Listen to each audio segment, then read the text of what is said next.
তারপরে আমাদের মনে করেন বছরে একটা বেতন বাড়ে তাও দ্বারা দেওয়া নাই, ছুটির টাকা দেওয়া কথা ছুটির টাকাও দেওয়া নাই। তারপরে আমাদের ঠিকমতো বেতন বেতন মতো আমাদের দেয় নাই স্যার। তা আমাদের রুম ভাড়া নিয়ে থাকি, রুম ভাড়া দিতে পারি না, বাড়িওয়ালা ঘরে বাই করে দেয়, দোকানে বাকি দেয় না। তার মনে কীভাবে আমরা মানে লেখাপড়া কীভাবে আমরা চলি। ঈদের আগে পরে আমরা হাফ বেতন দিছি, এই হাফ বেতন আমাদের কিছু হয় না।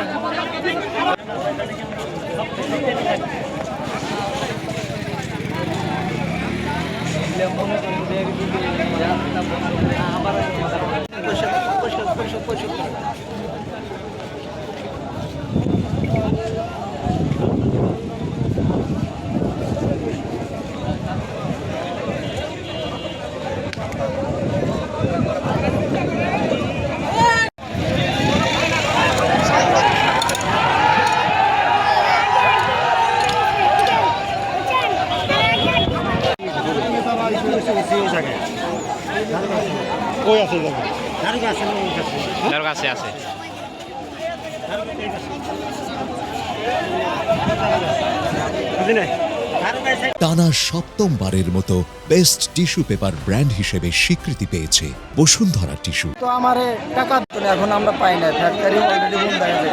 5 তারিখে আমাদের গ্যাস লাইন কেটে দিছে, গ্যাস লাইন দেওয়ার পরে নোটিশ কিচ্ছু দেয় নাই, না দেওয়ার কারণে বেতন আমাদের দেয় নাই। এখন কী করবো এরা তাও কিছুই বলে না। আমার 3 মাস 4 বার ডেট দিছে, ডেট দেওয়ার পরও আজকে আমরা গেটে গেছি, গেট থেকে এলাকার পোলাবান দিয়ে ওরাই মিটিং দিয়ে বাইরে আসে না, তার এলাকার পোলাবান নিয়ে হাতে নিয়ে আমরা ওখান থেকে কোনো ডিসিশন না দেওয়ার কারণে আমরা এটা রাস্তায় অবরোধ করছি। এটা আমাদের কথা। আমাদের নেতৃত্বের বেতন স্থানীয় পোলাবান আমাদের অনেক ডিস্টার্ব দিচ্ছে।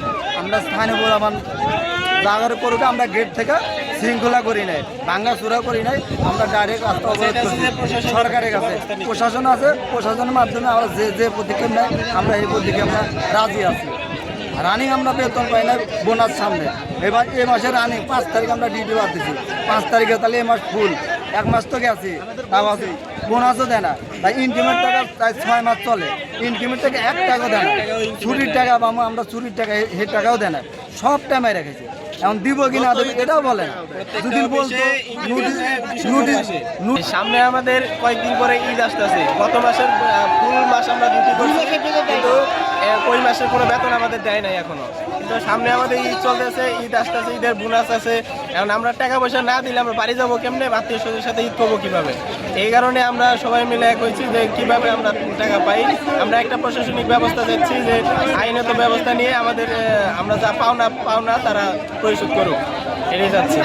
কোনো খবরই রায় না, অ্যাক্সিডেন্ট হয়ে যাক বা মহিলা যাক, এ তো মালিকে জানে না।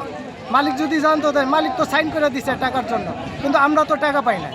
আজকে দাঁড়াইছে যে বেতন দেয় নাই, 2-3 মাস ধরে বেতন দেয় না, বোনাস দেয় না।